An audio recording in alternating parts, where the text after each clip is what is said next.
Speed of transverse wave in a string का formula होगा T by mu. T is tension and mu is linear mass density, mass per unit length. Suppose करो आपके पास ये एक spring है और यहाँ पर मैंने कुछ वेट हैंग कर दिए 10 किलोग्राम और 5 किलोग्राम। इस स्ट्रिंग की लेंथ आपको दी हुई है 50 सेंटीमीटर है और इस स्ट्रिंग का मास आपको दिया हुआ है 10 ग्राम। तो जैसे ही आप इसको डिस्टर्ब करोगे इसके अंदर वेव प्रोड्यूस होंगे।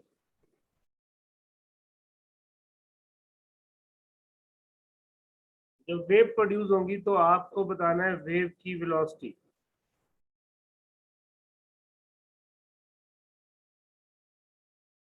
टेंशन को आप लिखोगे mg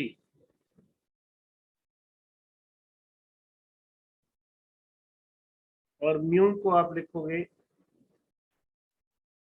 मास पर यूनिट लेंथ। मास कितना 10 ग्राम, किलोग्राम बना लो। लेंथ कितना 50 सेंटीमीटर, मीटर बना लो। ये आपके पास कितना आ गया 1/50 किलोग्राम पर मीटर। 1/50 किलोग्राम पर मीटर, सॉरी किलोग्राम पर मीटर क्यों। ठीक है, म्यू निकाला ना मैंने अभी, हमें निकालनी है स्पीड। टेंशन 150 बाई म्यू 1/50, ये बनेगा 7500 मीटर पर सेकेंड। आप चाहे तो 10 और 5 बार निकाल ले। आंसर इज 50√3 मीटर पर सेकेंड। क्या ये पॉइंट समझ में आ गया क्या सबको? यस और no? Yes, sir. Yes, sir. Okay,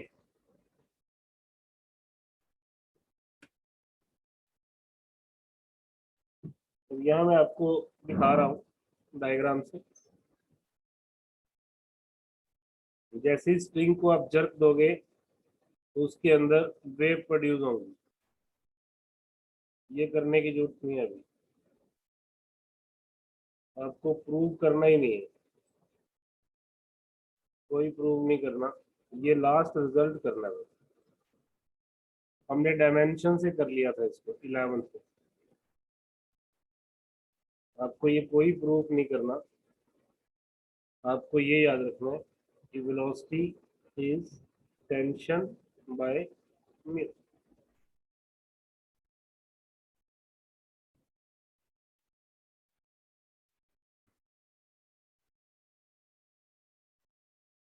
यार डायमेंशन से किया हुआ है। अब दूसरा आर्टिकल आता है स्पीड ऑफ लॉन्गिट्यूडनल वेव। उसमें आपके पास क्या बनेगा, बल्क मॉडुलस बाय डेंसिटी। इसको भी हमने 11th क्लास में डायमेंशन से प्रूव किया था कि depends upon bulk modulus and density. तो डायमेंशन पुट करते हैं तो ए की वैल्यू आती है हाफ और बी की वैल्यू आती है -हाफ। तो आपने ये याद रखना, bulk modulus A for bulk modulus of elasticity and rho for density, rho for density.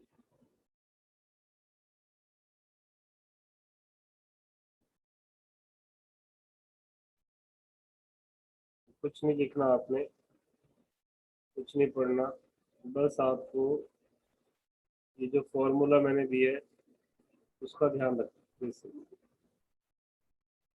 Velocity is, bulk modulus को बी से भी नोट कर सकते हैं, के से भी कर सकते हैं। बल्क मॉडुलस अगर याद नहीं है तो मैं बता देता हूँ, स्ट्रेस बाय वॉल्यूमेट्रिक स्ट्रेन, और स्ट्रेस होता है force upon area change in volume to the original volume. ये इलास्टिसिटी वाले चैप्टर में आपने पढ़ा होगा 11th। बल्क मॉडुलस को बी या के।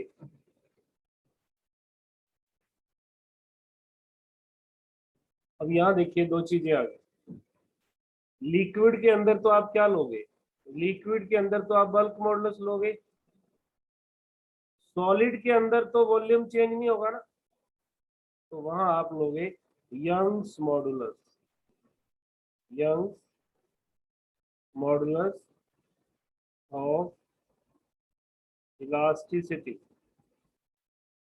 यंग्स मॉडुलस क्या होता है, stress by longitudinal strain, stress by longitudinal strain।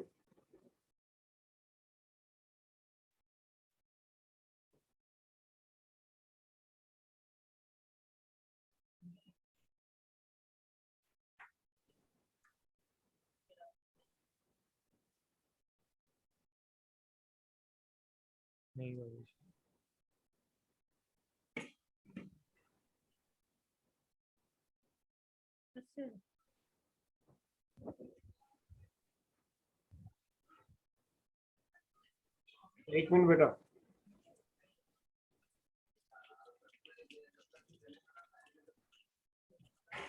तो आपने यंग्स मॉडुलस लेना है, इसका आंसर देना सब बच्चे। क्या आएगा? Sir, B option. B option. इसका बता दो फिर। एन फॉर फ्रीक्वेंसी है, B option. B. बी या A? A. Sir A A. Option आएगा। ए आएगा बेटा।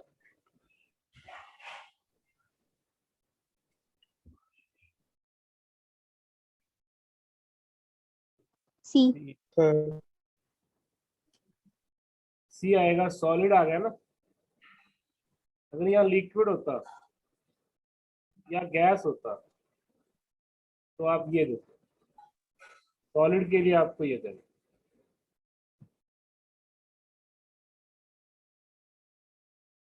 नेक्स्ट हेडिंग बना लो बेटा, ये speed of sound in gases.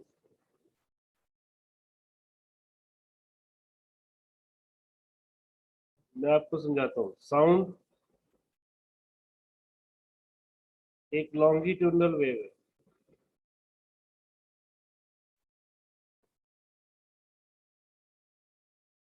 और लॉन्गिट्यूडनल वेव का फॉर्मूला बताया गया अभी हमें, v by rho, bulk modulus by density. But gases के अंदर बल्क मॉडुलस भी दो तरह का होता है, एक आइसोथर्मल कंडीशन में और एक एडियाबैटिक कंडीशन में। लिक्विड में तो एक ही होता है, but in gases bulk modulus can be of two types. One, when temperature remains constant, isothermal, और इसकी वैल्यू होती है आइसोथर्मल में तो प्रेशर के बराबर ही होता है, और एडियाबैटिक के अंदर ये गामा पी होता है। गामा होता है एटॉमिसिटी, सीपी बाय सीवी, मालूम है ये चीज सबको एडियाबैटिक में। तो जब साउंड की वेलोसिटी निकालनी थी तो सबसे पहले न्यूटन ने एक फॉर्मूला दिया। न्यूटन कहता है कि जब साउंड ट्रैवल करती है गैसेस के अंदर, तो गैसेस में जो चेंजेस आती हैं आइसोथर्मल आती है। ऐसा न्यूटन ने मान लिया, एज्यूम कर लिया। तो आइसोथर्मल आती है, तो फिर आइसोथर्मल आएंगे तो वेलोसिटी ऑफ साउंड क्या बनेगी, प्रेशर बाय डेंसिटी। अब एटमॉस्फेरिक प्रेशर हमें पता है, डेंसिटी हमें पता है, इससे वैल्यू निकलती है 280 मीटर पर सेकेंड, जबकि साउंड की स्पीड 340 के आसपास है। 333 से लेकर 340 के बीच में कोई भी मिल सकती है। टेम्परेचर पे डिपेंड करेगा। तो न्यूटन का फॉर्मूला यहाँ फेल हो जाता है, इसको करेक्ट करता है लैपलेस। लैपलेस ये कहता है कि जो चेंजेस न्यूटन कह रहा है कि आइसोथर्मल है, एक्चुअल में वो आइसोथर्मल नहीं है, वो चेंजेस क्या है, एडियाबैटिक है। एडियाबैटिक है तो बल्क मॉडुलस किसके इक्वल होगा, गामा पी के। तो वेलोसिटी ऑफ साउंड फिर क्या बन जाएगी, गामा पी बाय रो। जब ये सारी वैल्यू पुट की तो ये वैल्यू 332 मीटर पर सेकेंड आती है। तो फिर किसका फॉर्मूला करेक्ट हुआ, लैपलेस का या न्यूटन का, लैपलेस। लैपलेस का। लैपलेस के according when sound is traveled in gases, then changes, thermodynamic changes are adiabatic, not isothermal।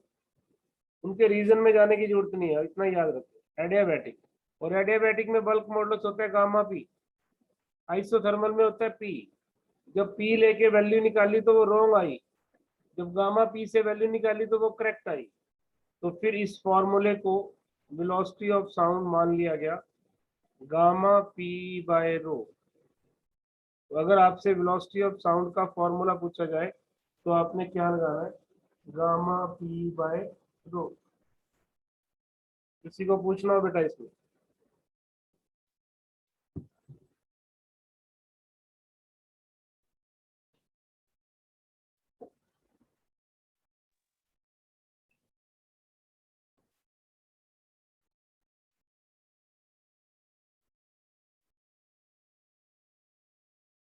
Okay.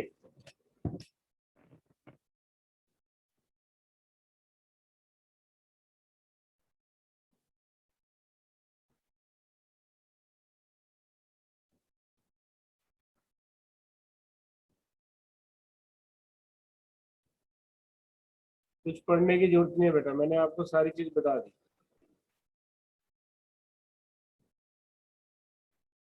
Newton के फॉर्मूले को करेक्ट किया लैपलेस ने। उसने कहा कि न्यूटन ने कहा था कि टेम्परेचर सेम रहेगा और आइसोथर्मल माना था, लेकिन लैपलेस के according sound propagate through air medium, temperature of the medium changes, hence it is adiabatic. Adiabatic में फिर आपके पास फॉर्मूला क्या आएगा, गामा पी, जो मैंने बताया आपको, ये वाला। जितनी की इंफॉर्मेशन मैंने बताई है वो याद रखना। This is Laplace form.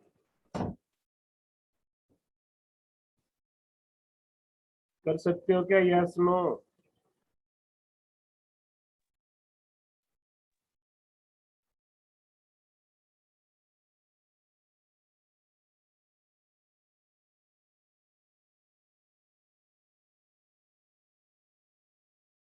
Okay,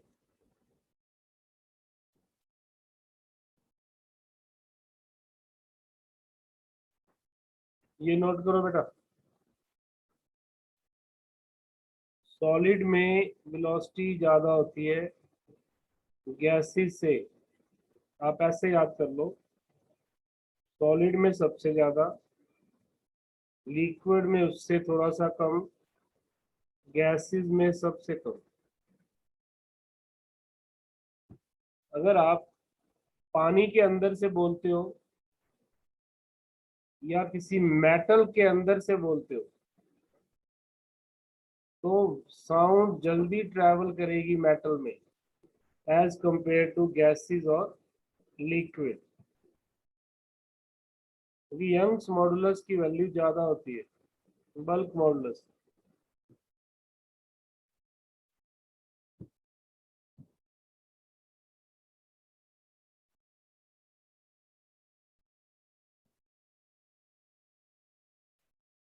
ये नोट कर लो बेटा, कर लिया क्या इसको नोट? Yes sir. चलो चेक करो अपने आप को।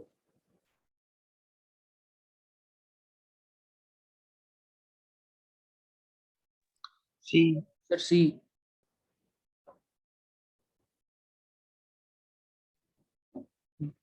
बी। बी।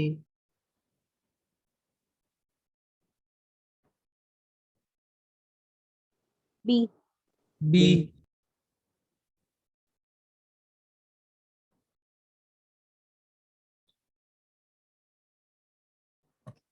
अब ना आप एक फॉर्मूला और नोट करो जो आजकल क्वेश्चन आते हैं। जैसे मैंने आपको कल प्रोग्रेसिव वेव की इक्वेशन बताई थी, ए साइन ये था। अगर मैं इसका डिफरेंशिएशन करता हूँ ना, तो ये पार्टिकल की वेलोसिटी आएगी। पार्टिकल y के अलोंग कौन डिस्प्लेस करता है? पार्टिकल। और वेव किधर ट्रेवल कर रही है? Along x axis. तो अगर मुझे पार्टिकल की वेलोसिटी निकालनी हो तो मैं इसका डेरिवेटिव करूंगा, ये आएगा A omega cos of omega t minus k x. इतना डेरिवेटिव सबको आता है।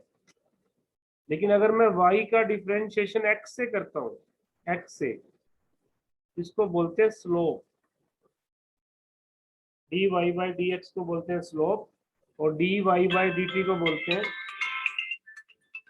Particle velocity. बेटा एक मिनट कॉल आई है। Hello hello hello.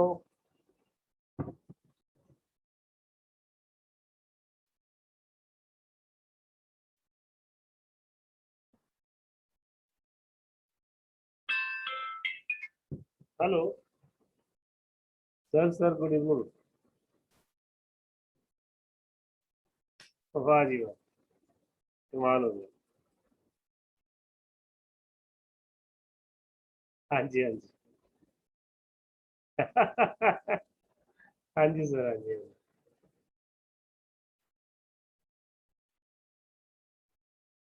वाह जी, कमाल हो गया।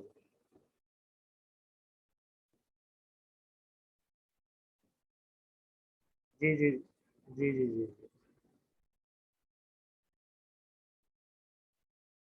हाँ जी हाँ जी। जी जी जी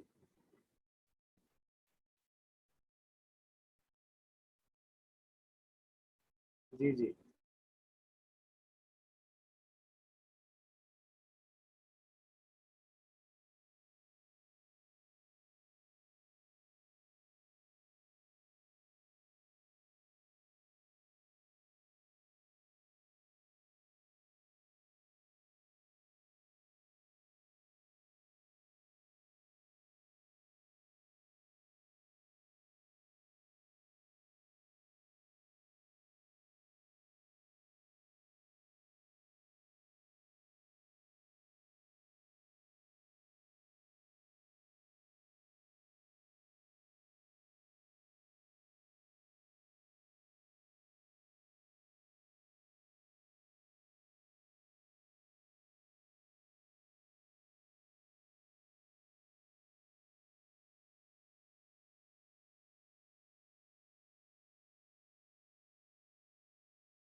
हाँ जी बेटा, इसका जब स्लोप निकालेंगे ना, मैं दोबारा से करता हूँ, मैंने पता नहीं क्या कुछ लिख दिया है। जो आपके पास इक्वेशन है प्रोग्रेसिव वेव की, ए sine omega t minus k x, पहले तो आप इसका डिफरेंशिएशन करो विद रेस्पेक्ट टू टाइम, वो तो होगी पार्टिकल वेलोसिटी, ये बन जाएगा A omega cos of omega t minus k x. अब इसका डिफरेंशिएशन करो आप विद रिस्पेक्ट टू एक्स, इसको बोलते हैं स्लोप। ये क्या बन जाएगा, माइनस ए के, अब विद रिस्पेक्ट टू एक्स कर रहे हैं ना तो के बार आ जाएगा, cos of omega t minus k x. इन दोनों को डिवाइड करके एक रिलेशन सेटअप कर रहे हैं, पार्टिकल वेलोसिटी स्लोप। जैसे मैंने डिवाइड किया ये कट जाएगा, ए भी कट जाएगा, तो अपने पास आएगा ओमेगा बाय के, और ओमेगा बाय के आपको पहले ही बताया था वेव वेलोसिटी होती है। तो पार्टिकल वेलोसिटी का रिलेशन क्या बन गया, वेव वेलोसिटी इनटू स्लोप, ये याद रखना है। पार्टिकल वेलोसिटी का फॉर्मूला क्या बन गया, wave velocity into slope.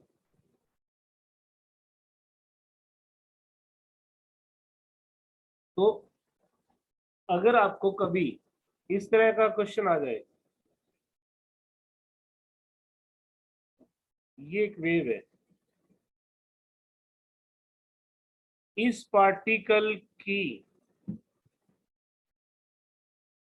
Condition क्या है, ऊपर जाने की है या नीचे आने की है, ये आपसे पूछ ले। अभी आपको कुछ नहीं पता, ये पार्टिकल हो सकता है ऊपर से नीचे आ रहा हो या नीचे से ऊपर जा रहा हो, तो वो ना आपको यहां से पता चलेगा। कैसे पता चलेगा, देखो जिस पॉइंट पे मैं निकाल रहा हूं उसका स्लोप होता है टेंजेंट थीटा, और थीटा किसके साथ बनाना होगा, पॉजिटिव एक्स एक्सिस के साथ। इसका मतलब स्लोप नेगेटिव आ गया। ये एंगल 90 से बड़ा है ना, अगर कोई एंगल 90 से बड़ा आ जाए तो वो नेगेटिव होता है। स्लोप नेगेटिव, फॉर्मूले में नेगेटिव, तो पार्टिकल वेलोसिटी क्या होगी, पॉजिटिव। पॉजिटिव का मतलब पार्टिकल ऊपर जा रहा है, तो आप बता सकते हैं particle is moving outward. Repeat करूं कि ये वाला कर सकते, should I repeat it. Yes, sir. मैं यहाँ पे ये समझा रहा हूँ, दोबारा से देख लो। और ये बहुत इंपॉर्टेंट क्वेश्चन है, ऐसा क्वेश्चन आपको बहुत बार मिलेगा एग्जाम में। एक तो आप ये रिलेशन मत भूलना, wave velocity into slope. Let कि मैं इस पार्टिकल की बात कर रहा हूँ, इस पार्टिकल, या मैं इस पार्टिकल की बात कर रहा हूँ, या मैं इधर वाले की कर रहा हूँ। जब मैं इस पार्टिकल की बात करूंगा तो यहाँ से टेंजेंट ड्रॉ करके देखो, वो स्लोप होता है टेंजेंट थीटा। ये एंगल लेस देन 90 है, तो इसका स्लोप तो आ रहा है पॉजिटिव। अगर स्लोप पॉजिटिव है, ये नेगेटिव है, तो ओवरऑल पार्टिकल वेलोसिटी क्या है, नेगेटिव। इसका मतलब ये पार्टिकल की टेंडेंसी नीचे आने की है। यही पूछेंगे आपसे कि पार्टिकल नीचे आ रहा है या ऊपर जा रहा है। सिमिलरली इस पार्टिकल का, सिमिलरली इस पार्टिकल का, सिमिलरली इस पार्टिकल। दूसरा इसका ऑल्टरनेट देखो, दूसरा मेथड, जब भी आपको पार्टिकल की पोजीशन बतानी हो, ऊपर जा रहा है या नीचे, आपको आसान तरीका बताते हैं। मान लो मुझे ये वाले 4 पार्टिकल की पोजीशन आपको बतानी है, पी क्यू आर एस, कि अगले इंस्टेंट में इनकी टेंडेंसी इधर जाने की है या नीचे आने की है। तो आप क्या किया करो, इस वेव को थोड़ा सा मूव करवा दो। वेव तो मूव करेगी ना। अब आप देख लो ये वाला पॉइंट नीचे आया या ऊपर गया, बोलो, नीचे आया। और ये वाला पॉइंट ऊपर गया है, ये वाला पॉइंट नीचे की तरफ आया है, ये वाला पॉइंट ऊपर की तरफ गया है। ऐसे भी आप चेक कर सकते हो पार्टिकल्स नीचे जाएंगे या ऊपर जाएंगे। क्या आप लोगों को समझ में आ गया ये वाला? Yes, sir. इंपॉर्टेंट है ये, अंडरस्टैंड और नॉट? बोलो, सब बोला करो यार। Yes, sir. 1 घंटे से बोल रहा हूँ, आप लोग यस नो में भी सोचते हो कि बोले या ना बोले।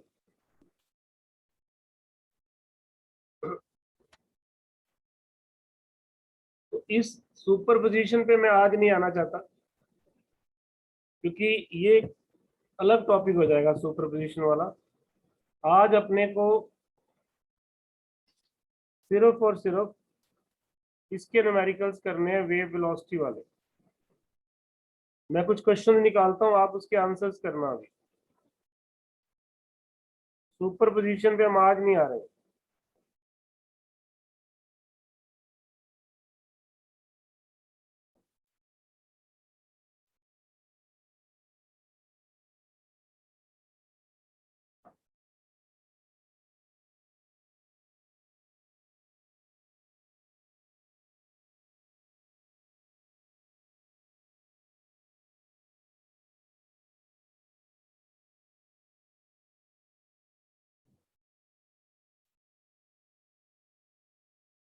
ओके, कुछ क्वेश्चंस के आंसर करना बेटा।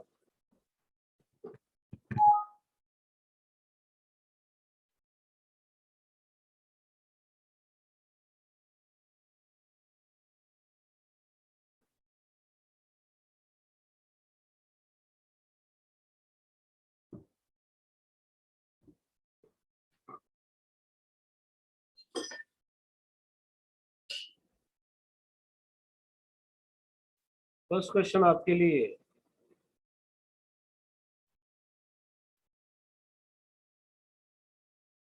ये तो हो गया था पर फिर भी बताओ इसको। Water, air, vacuum, metal, D. क्या आएगा? Metal. Metal. मेटल आएगा।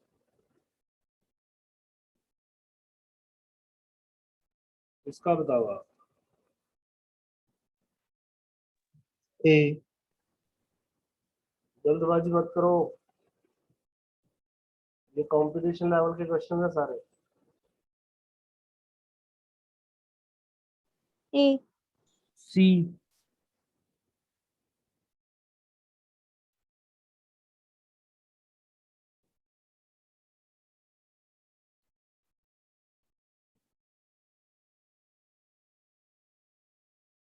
सी कह रहे हो क्या?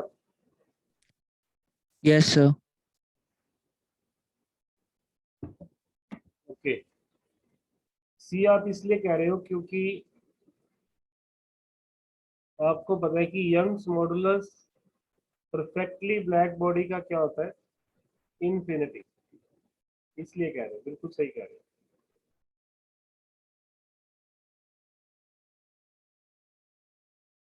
बताना इसका।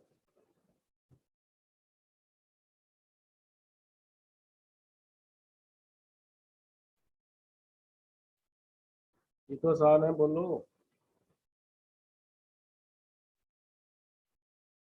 वेव का फॉर्मूला ये नहीं पढ़ा था हमने? ओमेगा बाई के। ओमेगा क्या होता है? 2 पाई/टी। अब बता दो। First. Sir, first.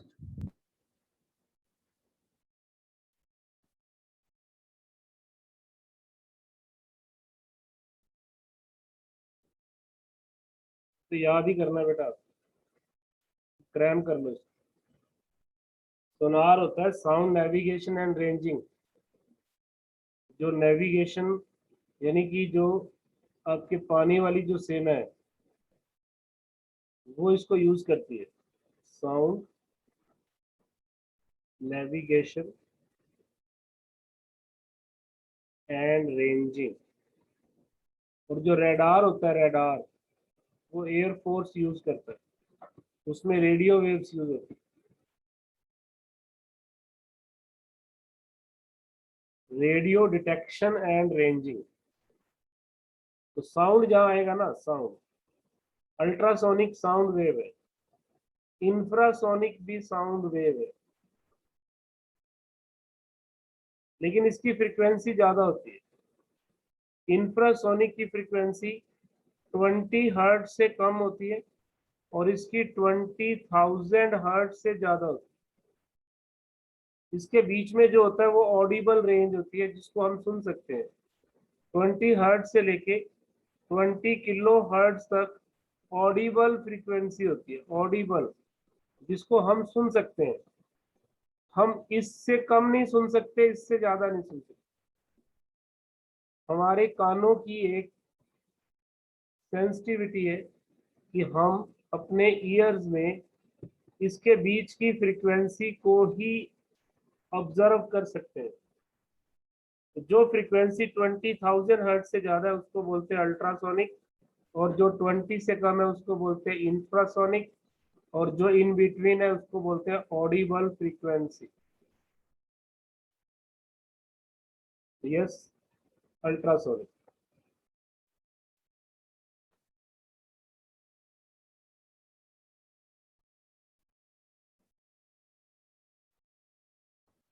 ये आपको नहीं पता होगा, उसको नोट कर लो बेटा। ये फॉर्मूला होता है एनर्जी का। ये फॉर्मूला भी कहाँ से आया? एनर्जी होती है, मैं बता देता हूँ आपको। एनर्जी होती है हाफ एम वी स्क्वायर। मास को मैं लिख सकता हूँ वॉल्यूम इंटू डेंसिटी, और वी की वैल्यू आपने निकाली हुई है अभी, इसकी फॉर्म में निकाली है वी की। ये कौन सी? साउंड की एनर्जी है ना। साउंड की एनर्जी में वेलोसिटी कितनी आई थी? Gamma P by rho, gamma P by row.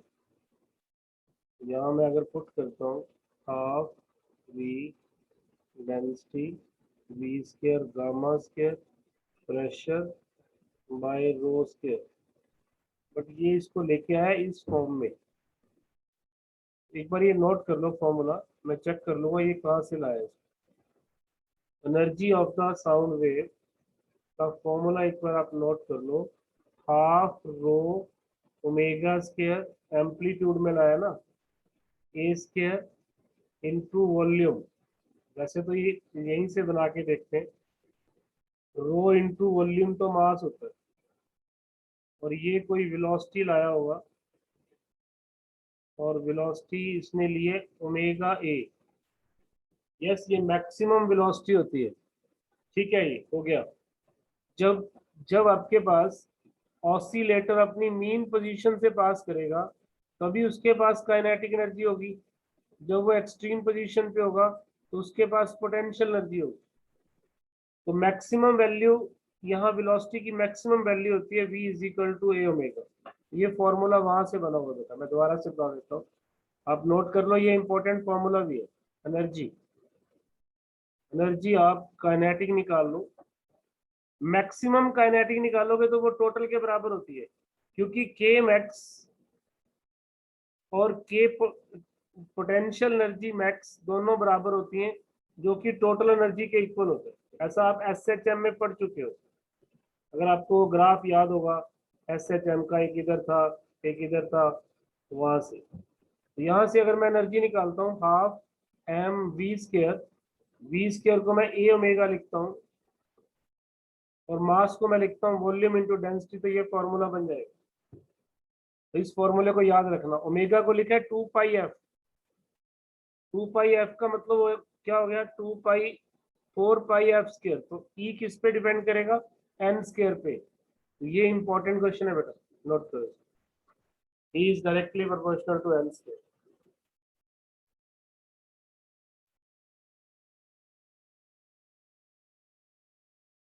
Okay जी।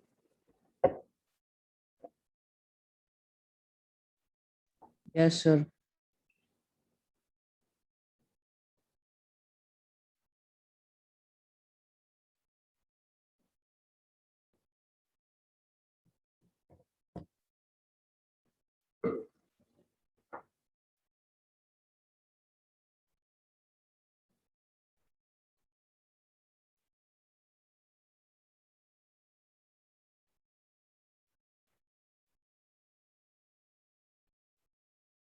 अगर टेम्परेचर चेंज होगा तो वेलोसिटी पे क्या फर्क पड़ेगा?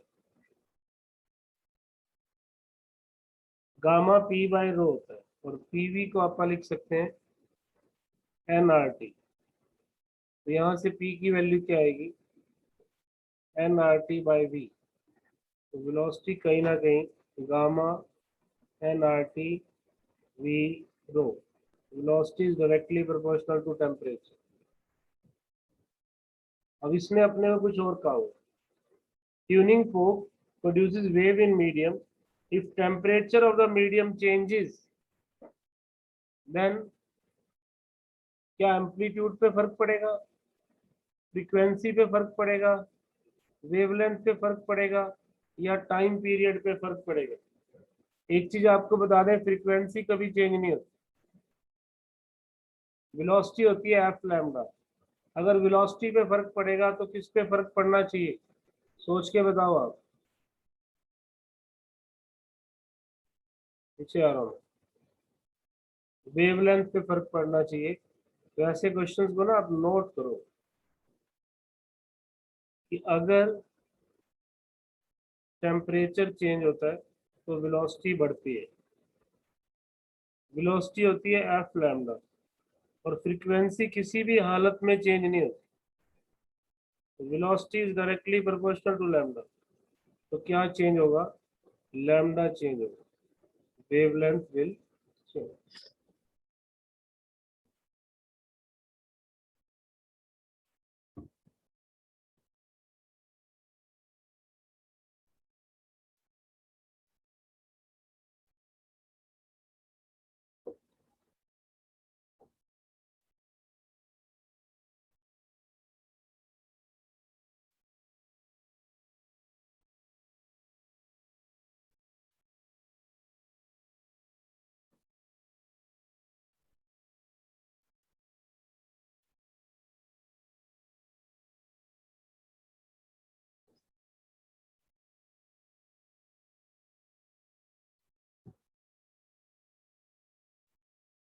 बस लास्ट क्वेश्चन है बेटा।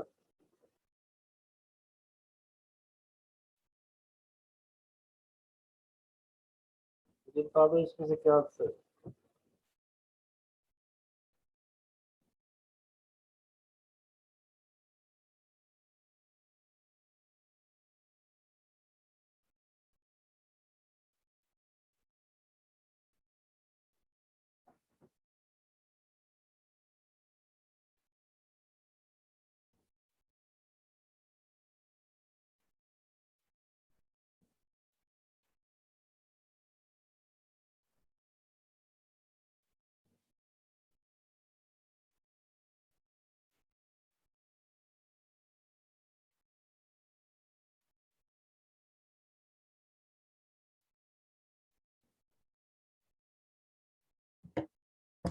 बेटा एक मीडियम के पास तीन प्रॉपर्टी होनी चाहिए। एक तो इलास्टिसिटी, दूसरा इनर्शिया। ये दो तो इंपॉर्टेंट प्रॉपर्टी है। अगर ये नहीं होंगी वेव प्रोड्यूस नहीं होंगी, वेव प्रोड्यूस नहीं होंगी। तो आप देखो इसमें से कौन सी प्रॉपर्टी है? सेकेंड। फ्रिक्शन भी है लेकिन फ्रिक्शन इसमें ऑप्शन नहीं था। फ्रिक्शन नहीं होनी चाहिए। फ्रिक्शन का मतलब फ्रिक्शन कम से कम होनी चाहिए। इनर्शिया और इलास्टिसिटी ये दो मेन प्रॉपर्टी है किसी भी मीडियम की, सो दैट की वेव्स कैन प्रोपेगेट। एक लास्ट और कर दो बेटा। ये +2 वाले बच्चे जो अभी +2 में, उनको नहीं पता पोलराइजेशन क्या होती है, लेकिन जो बच्चे ड्रॉप करके बैठे हैं या जिन्होंने +2 कर लिए उनको पता है कि पोलराइजेशन ट्रांसवर्स वेव में होता है और sound is a longitudinal wave. इसलिए उन जो बच्चे अभी +2 में उनके लिए ये क्वेश्चन नहीं है क्योंकि उन्होंने ये चैप्टर ही नहीं पढ़ा हुआ। बाकी बच्चों ने पढ़ा हुआ है। तो कौन सी प्रॉपर्टी नहीं है साउंड के पास? Polarization. Yes, this is the end of the lecture. कल मोस्ट प्रोबेबली क्लास करेंगे, नहीं तो मैं मैसेज डाल दूंगा आप, और एक शीट भी सेंड करूंगा जिसको आप लोग ट्राई करना। ओके जी, थैंक यू।